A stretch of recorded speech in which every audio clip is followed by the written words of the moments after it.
Okay, let's go ahead and get started. Welcome to week 5 of my Unhitched webinar short series. This is a series of short, easily digestible webinars where I'll be sharing some of the most common issues, questions, and concerns that I get in my coaching practice. So we have been covering how to know whether to stay or go. We're in part 4 right now. This has turned into a multi-part series. So in the first week, we looked at considerations, things to consider before you go. And so in the ensuing weeks, we've been covering collecting the clues, some of the tools and the exercises, questions to ask in making this decision to help you gather information. So you are in the right place if you are in the stay or go zone. And this is that zone where you're riding the teeter-totter of one day you think you need to leave the marriage and the next day you decide to stay. And there can be various reasons for why you are feeling one way or the other, a positive deposit in the Love bank account or a withdrawal from the Love bank account. But either way, it's a teeter-totter that is very easy to ride for years at a time. And I was not immune to that myself. So in sharing a little bit more about who I am before we dive into content, of course, my name is Sunny McMillan. I'm a recovering attorney. I'm a practicing coach, and I help primarily women, but I also a few brave men as well, who are feeling unhappy and stuck in their marriage, get clarity around what they want to do and get the courage to do it. I also have a radio show called Sunny in Seattle that airs weekly. And then I also am the author of the Amazon bestseller Unhitched, Unlock Your Courage and Clarity to Unstick Your Bad Marriage. And I've been featured in Oprah Magazine and Best Self Magazine, Hay House Radio, and some other places. But I think even more important than that, what I usually say here is that I am also a divorcee. And I went from a high conflict marriage to a surprisingly graceful divorce to an even more surprising post-divorce friendship with my ex-husband. And so I'm passionate about this because the tools and the exercises that we use to get to healing can be used inside the marriage, or they can be used outside if you decide to go. And so I want to share the tools and the exercises that were not always available to me or I didn't know about yet when I was going through this myself. So what we're going to do today is spend about 20 minutes going through our content. In the past weeks, of course, we've been covering questions to ask yourself as we're collecting clues, using the body as a messenger to gather information, what to do with the mind, so the thoughts and the beliefs that sometimes keep you stuck, as well as the marriage story that maybe you need to amend or edit to give you a little bit of space and freedom to make the right decision for you. And so today we're continuing on with collecting clues, and this week we're collecting clues from spirit. And by that I mean we're going to be talking about tapping into your inner wisdom, your inner guidance, your intuition, and all of those sources of information that are sometimes overlooked, I think, in our culture generally. And then next week, I think that should be the final part of our collecting clues and then whether to know, how to know whether to stay or go. But next week, we're going to be getting answers by getting irreverent. And I'll tell you more about that at the end. So we're not going to take any questions today just because I want to keep these short and easily digestible. Plus, a lot of this information is very personal and everyone's situation is unique. So if you do want to take this further or you do have questions, I will tell you how to get in touch with me at the end of this webinar. And of course, you can keep showing up to the webinars as I continue to roll out new information that may help you. So I want to preface before we dive into the actual content, I always like to preface this by saying that I don't have any attachment to the outcome in your situation. I've seen wonderful outcomes when people decide to stay in the marriage and to use some of these tools and exercises to heal. And sometimes things are possible that you didn't even realize. Because often it only takes one person to change a relationship. But I've also seen wonderful outcomes for clients who have left dysfunctional, unhappy marriages that just aren't serving them anymore. And so really this is an answer that's going to be unique to you, and I don't have an attachment to whatever that answer is. My main passion is around informed consent. So helping you get all the information you need so that when you make the decision, you know that you know that you know, and you've done the best you could under the circumstances. So part of today's portion of this informed consent that we're going to be talking about is accessing these places of information that you may not have been taught to access before. Inner wisdom, inner guidance. And to me, I will use all of these terms interchangeably, but When I talk about inner guidance, I believe that's coming from the highest part of us. So you might call it your wise, authentic self, your essential self, your higher self. You might call it your soul.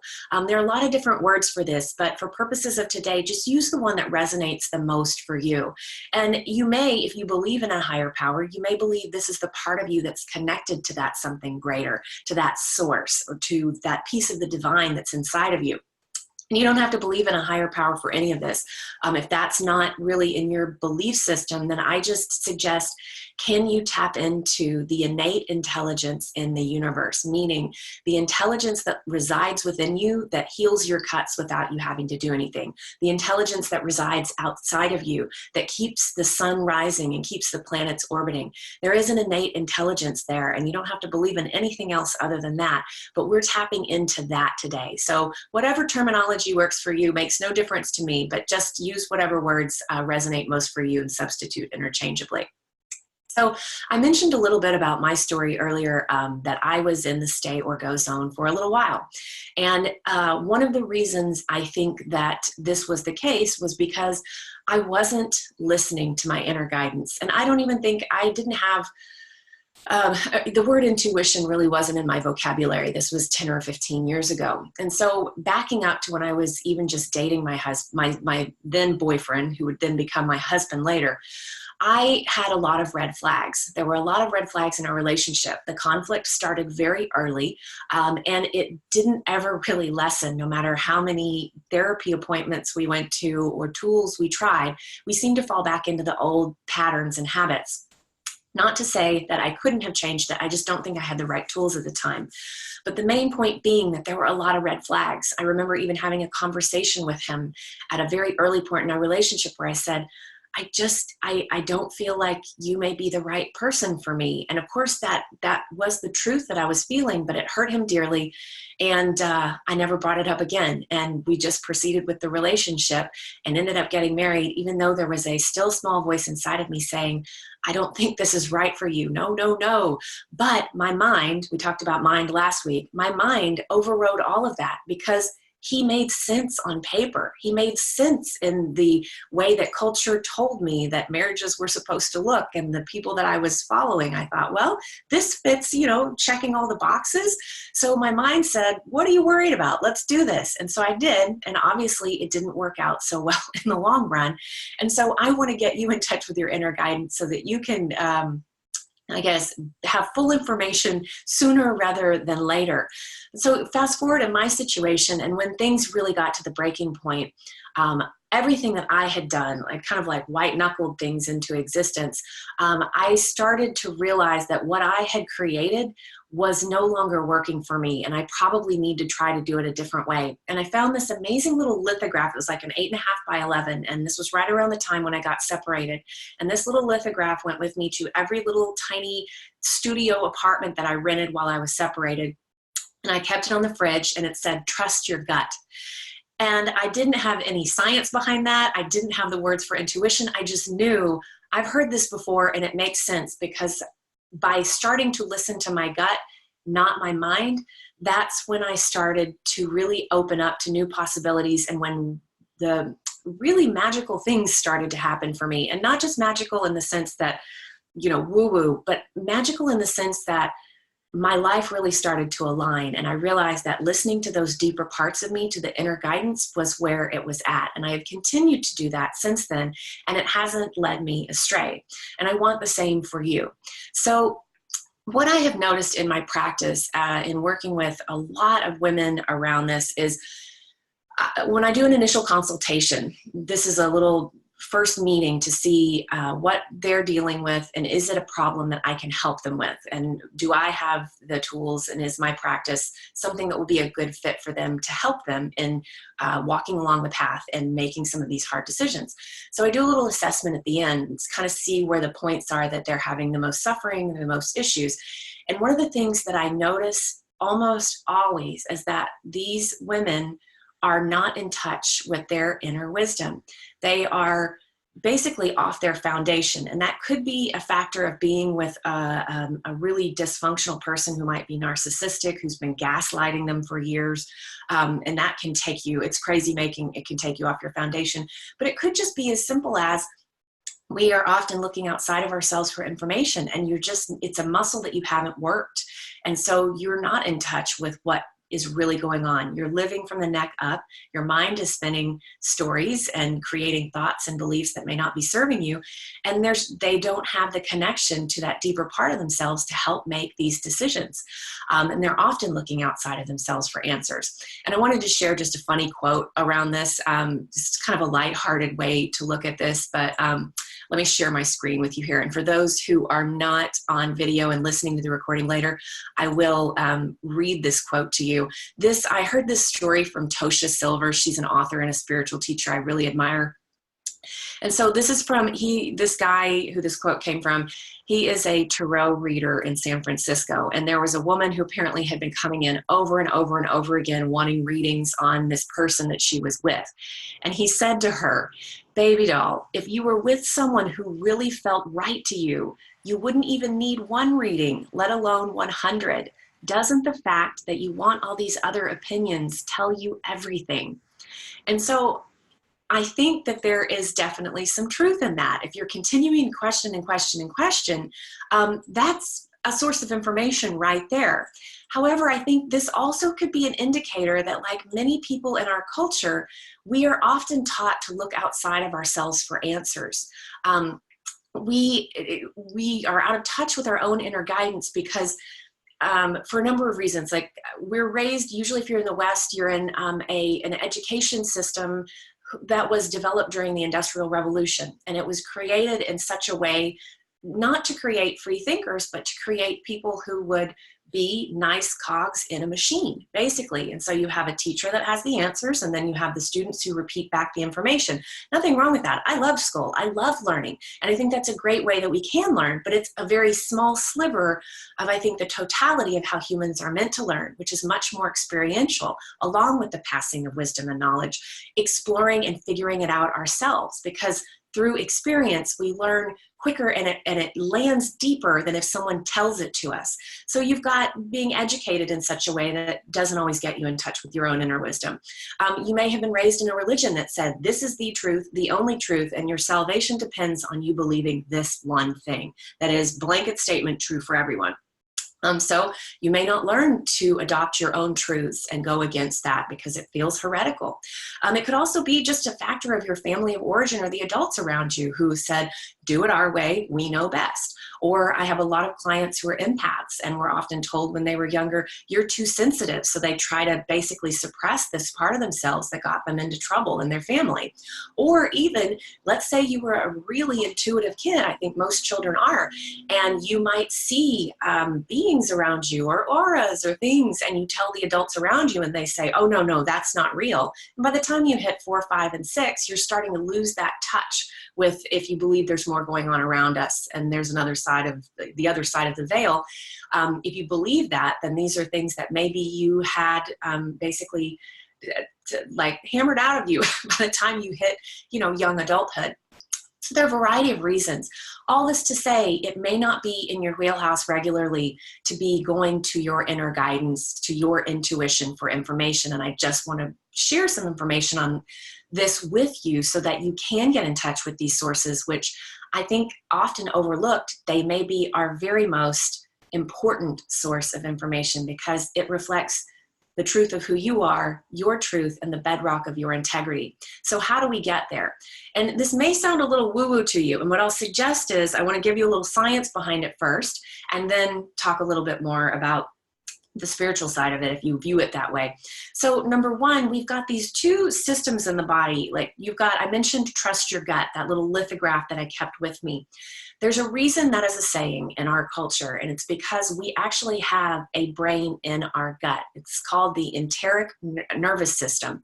And it basically, it has more, I believe it's 100 million neural connections there, or neurons, that are far outnumbering those that are in our spinal cord or in our nervous system. It's basically this intricate web of this neural system in the lining of our gut. And it is a source of very good information. And it's very different than what you may get in your mind. We've also got the little brain in the heart. And I always used to think when people would talk about leading with the heart, thinking with the heart, I thought, how is that actually possible? And I think in in the Himalayas, I believe, I just read this in a book last week, they actually believe that the mind is located in the heart chakra, which I think is really interesting. And there's an interesting, also a fun story about some monks who were being, electrodes were hooked up to their brains so they could monitor the effects of meditation on the body. And the monks were laughing because they said, why are you hooking it up to our brain? Everything is happening in our heart. You should be hooking it up from there. So I used to think this was all just pretty fluffy, but there's a lot of research coming out of the HeartMath Institute to show that our heart is an organ that thinks and feels and remembers separately and apart from anything else in our body. It is sending more information to our brain than vice versa. Its electromagnetic field is 6,000 times more powerful than our brain. And there's some interesting stories about, say, heart transplant heart transplant patients who have the heart of another person, and they actually adopt some of the memories and recollections of the donor. One particular story that I'll just share because I think it's fascinating, and this is documented in a book by the physician Paul Pearsall. Paul Pearsall, and it's called The Heart's Code. And there was a little girl, she was 8, she received a heart, immediately started having vivid nightmares of a murder, and she could remember the words that were spoken, the scenery around her, the exact events that transpired. And it turned out the psychologist that her parents sent her to, because she was so tormented by this, the psychologist thought there's more to this than just a child's fantasies or dreams, and took the child to the authorities, and they were actually able to solve the unsolved murder of the little girl whose heart she received, basically. And so this is just evidence that this is a very powerful organ in our body that we can access. And I bring this up because when you get aligned and in connection with your heart, and I'm going to share a technique to do that, you are actually, it's like the key that unlocks the door to the deepest states of your intuition and your inner guidance. And it's much different than what you'll get in your mind. And so what I want to share with you is this, it's called the Quick Coherence Technique. It's from the HeartMath Institute that I mentioned earlier, and I highly recommend checking out their work.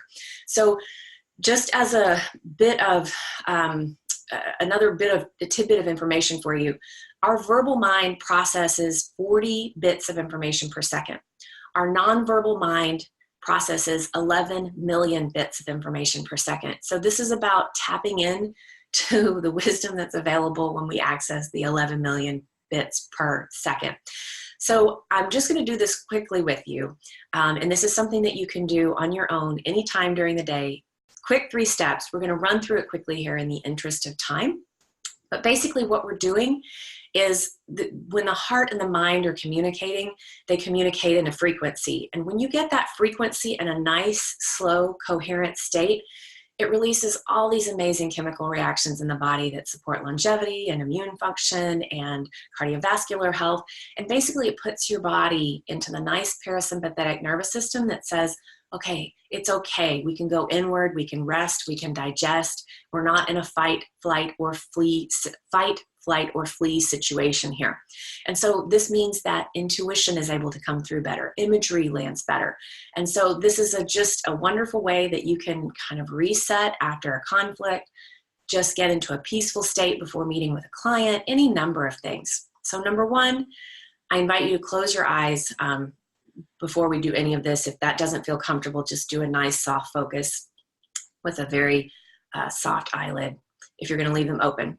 But so I'm going to close my eyes. So number 1, beginning to breathe restfully, slowly, and deeply. And this is just telling your body that it's okay, that we're safe, and it's okay to look inward. Number 2, bring your awareness to your heart space. And you may want to do this, many indigenous cultures do this by actually putting a hand on the heart, a fingertips on the heart, a prayer mudra. But basically all we're doing is triggering those neurons in the heart to keep the awareness here. So we're breathing slowly, restfully, deeply.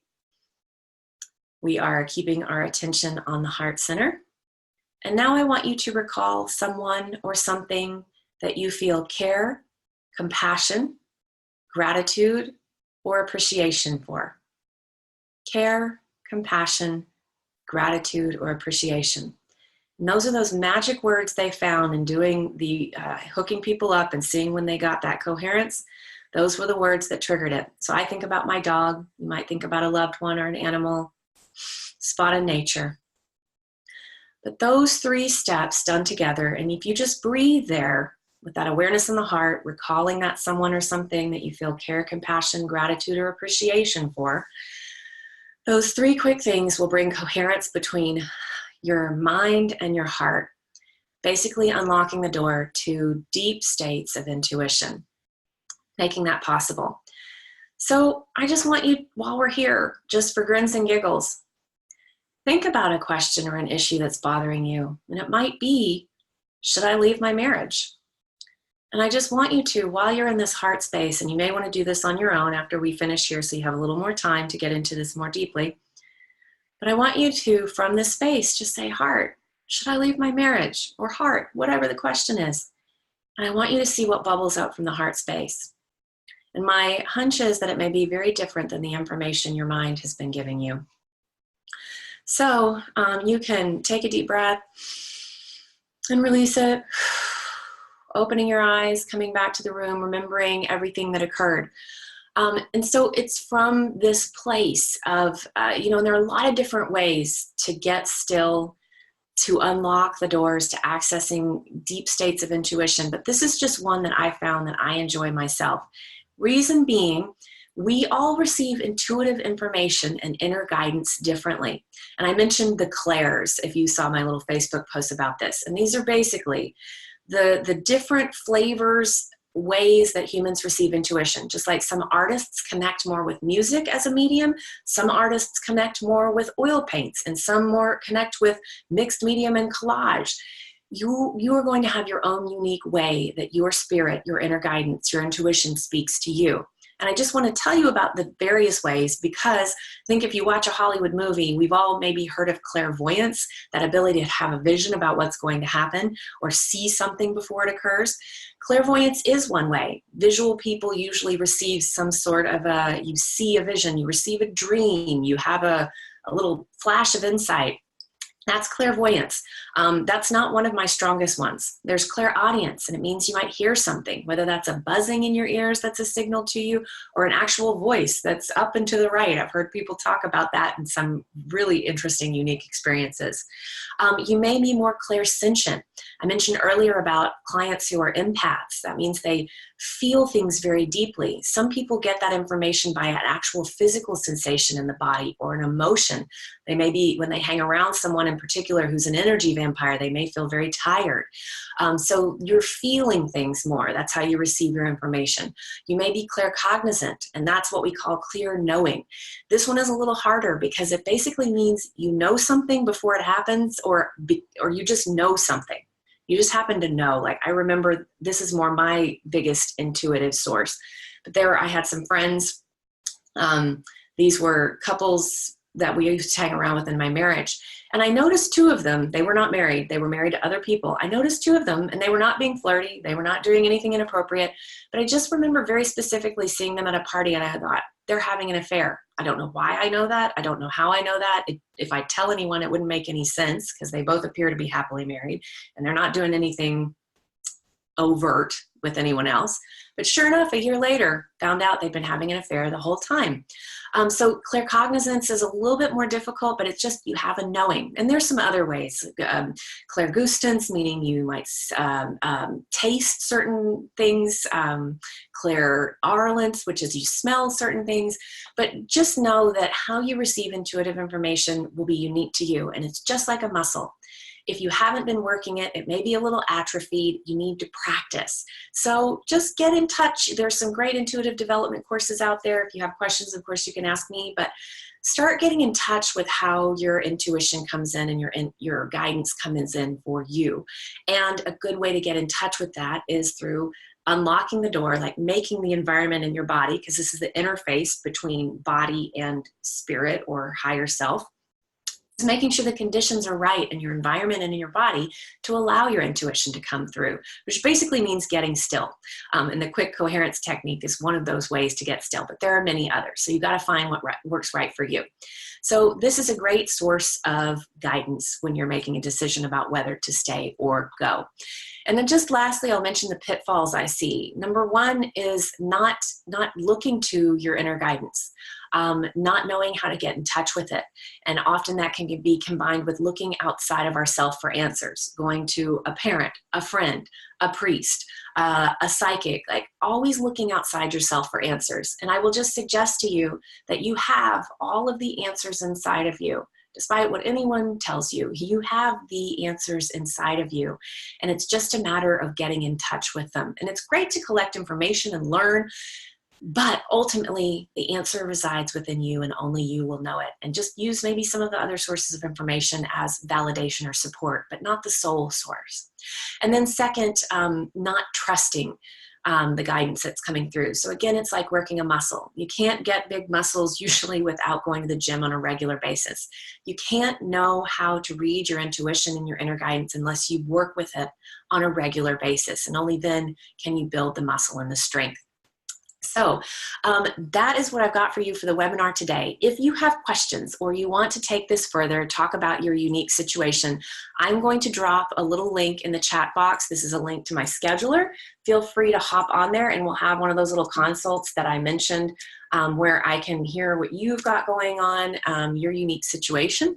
And if you are listening to this later or you're not watching this to see that link, I invite you to go to the website unhitchedbook.com. That's unhitchedbook.com. And that is a website I've set up where you can download a free copy of my book. And there's also a way to contact me through that website. So I invite you to reach out to me that way if you would like. And if you want to just keep showing up for more webinars like these, I will continue to do these. Next week, I think will be our final part 5 of how to know whether to stay or go. And we will be talking about getting answers by getting irreverent. So I hope you will join me then. Thank you so much for joining me today. Take care.